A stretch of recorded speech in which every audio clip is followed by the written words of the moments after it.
Tiffany, and welcome back to my kitchen. I had so much fun last week cooking up a meal with you guys, and I can't wait to do it again with you today. Last week you were amazing sous chefs, and I'm going to need your help today.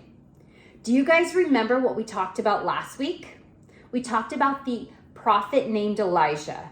And do you remember who he had to go to ask for help to help provide food for him? That's right, the widow. And the widow only had enough flour and oil for her son and herself for one more meal. But she chose to trust God that he would provide. Okay, guys, I'm gonna need you to get your recipe books out and turn to 1 Samuel 1, 4 through 20. Okay, go ahead.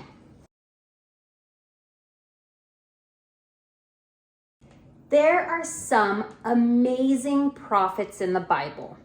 Who remembers what a prophet's job was? You guys are such smart cookies. A prophet was someone chosen by God to speak for God to the people who needed to hear God's message. Today, we're going to dip into the story of a prophet, which actually began with his mother before he was even born. Even though Hannah was loved very much, she was very sad because she didn't have any children of her own. But that's not all. Hannah was being teased because she couldn't have children. She was pretty irritated or annoyed in the beginning. Sous chefs, can you show me what an annoyed face looks like? Let's pause here and read verses 4 through 10. Can you tell me what other feelings Hannah felt? Hannah was sad. Because the teasing went on for so long, Hannah began to cry and not eat. Sous chefs, what does a sad, weepy face look like? Hannah was distraught. She didn't know what to do. She went to the temple and began to pray. Sous chefs, could you read to us what Hannah prayed in verse 11?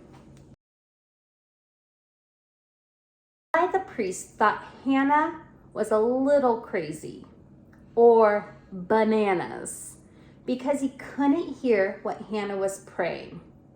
Why couldn't Eli hear? Because she was praying in her heart. Sous chefs, could you make us a heart with your hand? Like this? Hannah had some big emotions on her heart. Did you catch any of them in the prayer? Let's think about what some of these words were that she said. Maybe your version said deeply troubled, great anguish, or grief. Okay, so let's finish our story. Let's finish reading our story, pause here, and read verse 15 through 20. Hannah was no longer downcast after praying to God, receiving Eli's kind words. In verses 19 through 20, we learned that Hannah's frown was turned upside down. When Hannah felt all these emotions inside of her, what did she do? She talked to God about it. She prayed and poured out her soul to God. We actually just talked about a man named Job, and he did the same thing. Are you catching a theme? We can talk to God about anything, all our emotions, happy, sadness, great anguish. God made it possible for her to have a son. And Samuel, the name of her son, would soon grow up to be a spectacular prophet for God. Our main point today is step 2. We can talk to God. Okay, sous chefs, let's go ahead and watch this cartoon to summarize all that we just learned. It's time for today's Bible story. Our story today is from 1 Samuel chapter 1, verses 4 to 20. And though our story comes from the book of Samuel, this story isn't about Samuel. This story took place way before Samuel was even born. It's about Samuel's mother, Hannah. For a long time, Hannah was very sad because she could not have a baby. To make matters even worse, some people even made fun of her just because she couldn't have a baby. Hannah was so upset by all of this that she didn't even want to eat. But Hannah trusted God, so she decided to take her sad situation straight to God. She prayed. She went into the sanctuary, which was where people went to pray, and she stayed there for a long time, crying and talking out loud to God.